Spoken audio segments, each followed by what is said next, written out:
Hi, Techweek listeners. Welcome back to our new episode 2 in season 4. Hope you enjoyed our last episode. I'm Cameron Haslovich with you in the studio.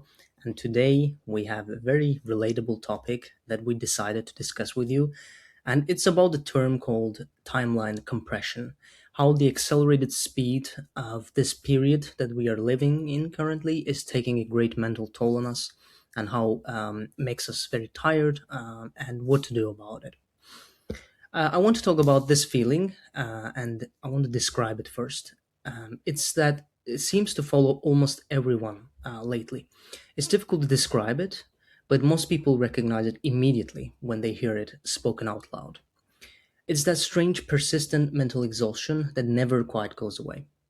Not the kind that disappears after a good night's sleep, not the ordinary stress, something deeper, a feeling that your mind is permanently running in the background like too many tabs open on a browser you forgot to close. And the strange part is that many people feel this way, even when technically life is more convenient than ever. For example, we have tools that save time, algorithms that simplify tasks, instant communication, instant entertainment, instant access to almost anything that we want. By every historical standards, life should feel easier. Yet somehow, people feel more overwhelmed than ever before.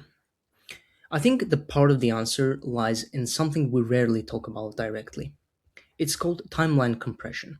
The idea that the speed of human reality has accelerated beyond what the human nervous system was designed to comfortably process. That is something important to remember about the human brain. Biologically speaking, we are not very different from people who lived thousands of years ago, but our technology evolved at an extraordinary speed. Our nervous system, though, did not evolve alongside it. It has not catched up yet. Deep down, the human brain still expects a world that moves slowly enough to be emotionally processed. For most of our history, change happened gradually.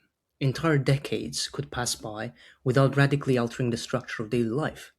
For example, your parents and grandparents often worked one career for most of their lives.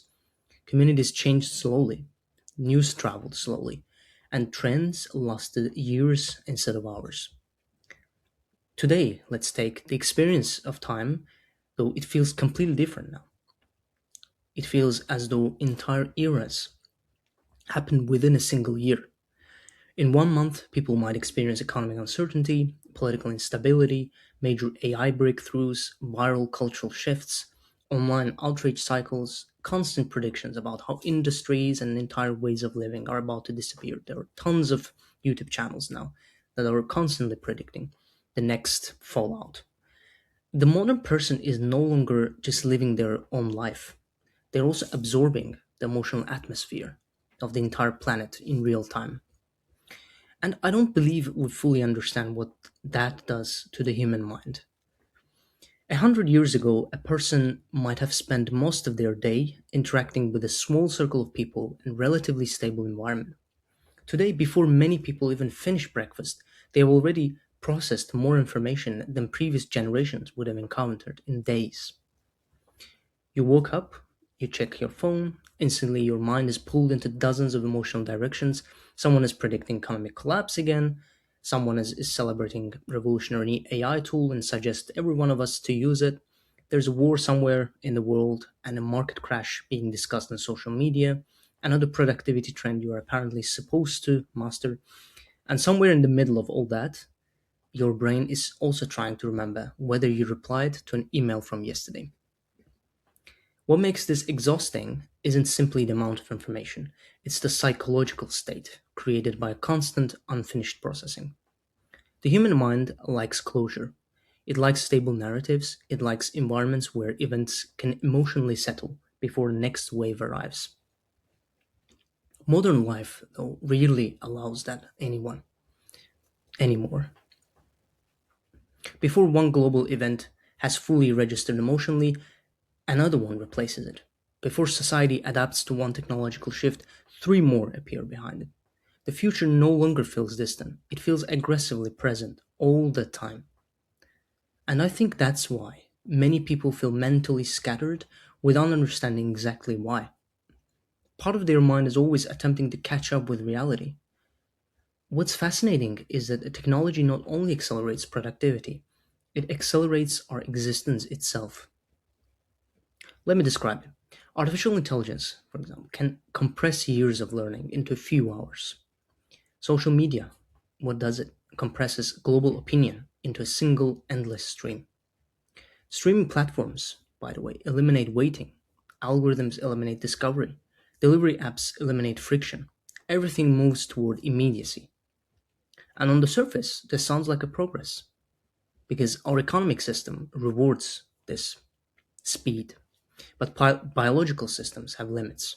The human nervous system depends on rhythm, pauses, reflection, and recovery.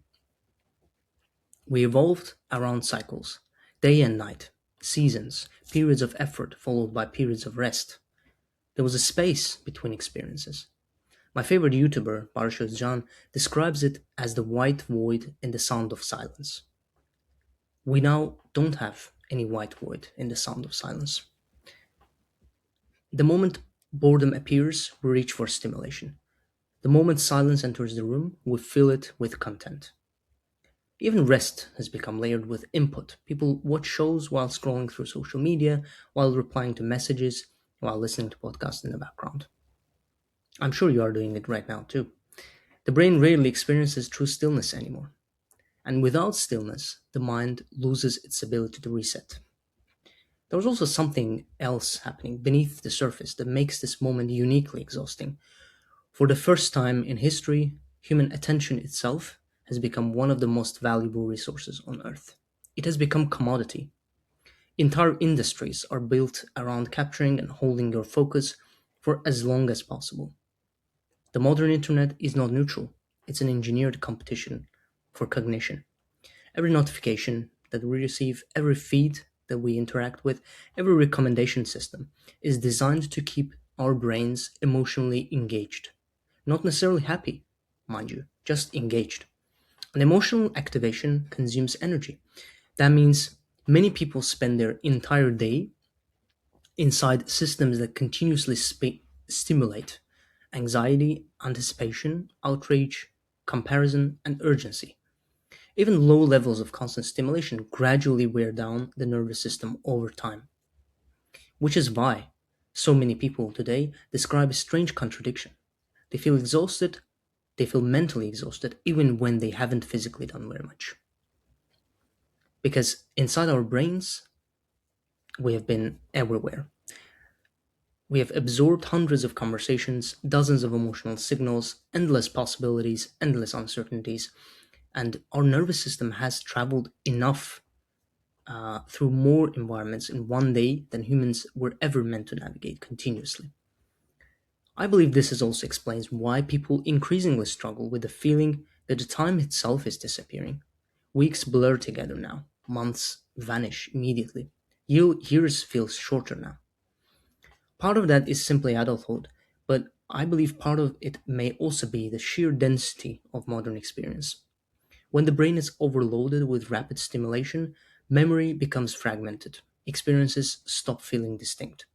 Everything merges together into one continuous stream of information. And when life becomes one uninterrupted stream, it becomes harder to feel grounded inside it. That may be one of the hidden emotional costs of timeline compression.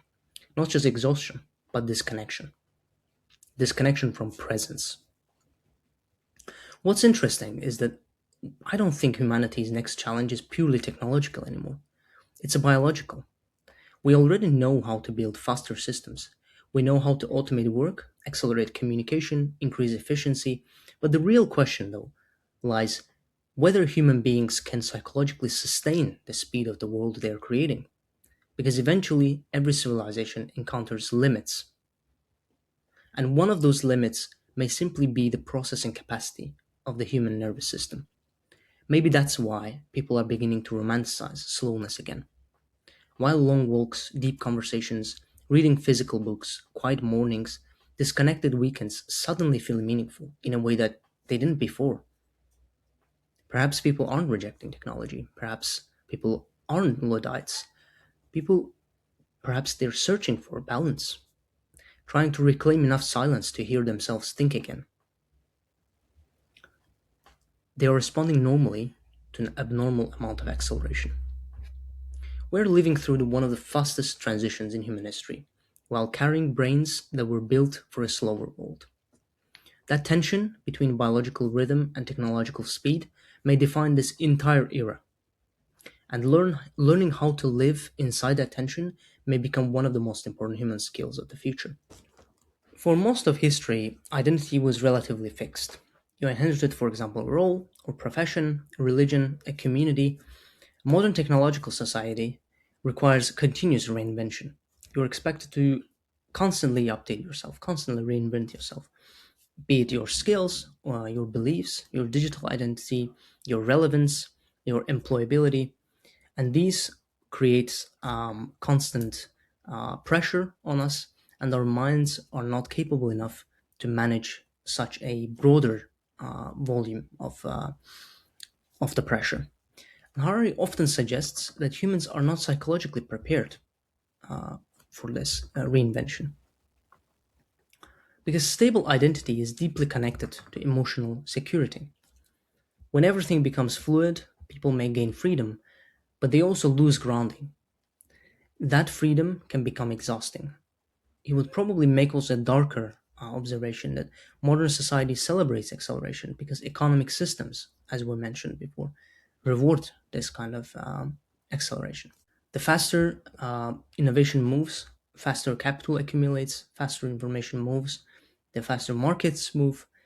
So, this is not compatible with the biological reality. Biological evolution moves slowly.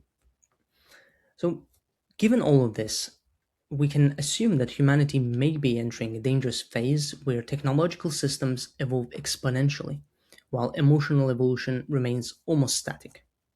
In other words, our tools are becoming godlike, while our nervous systems remain ancient. Because in a world increasingly designed to hijack human attention, the ability to observe your mind may become one of the last forms of freedom.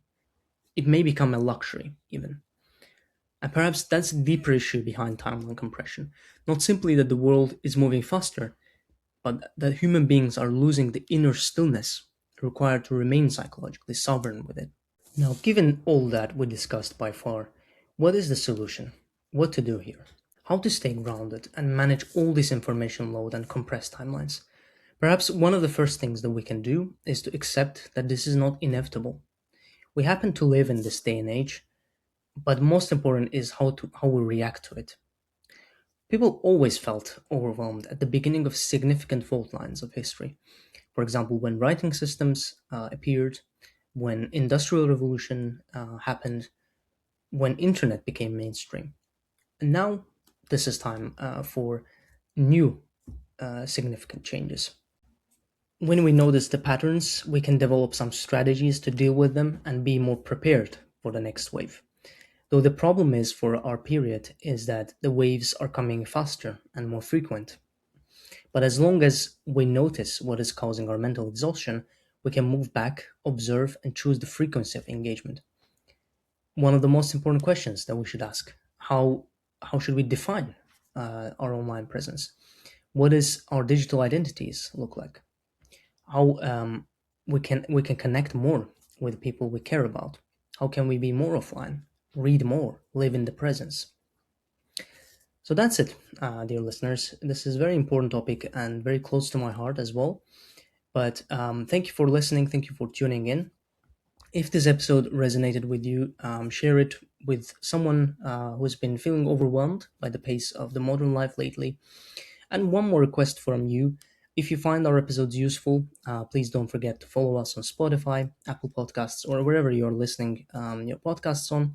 According to our last 90 days analytics, we have active listeners from all around the world, including my own country, Estonia. We have also United States, Japan, Australia, Vietnam, United Kingdom, Bangladesh, even Argentina. I want to say thank you once more. Your support and participation means a lot. We have followers from all around the world, and thank you again. And until next time, remember the future is no longer arriving gradually, it's arriving continuously. Let's get prepared for what it might bring. I'll see you next week. Stay with me.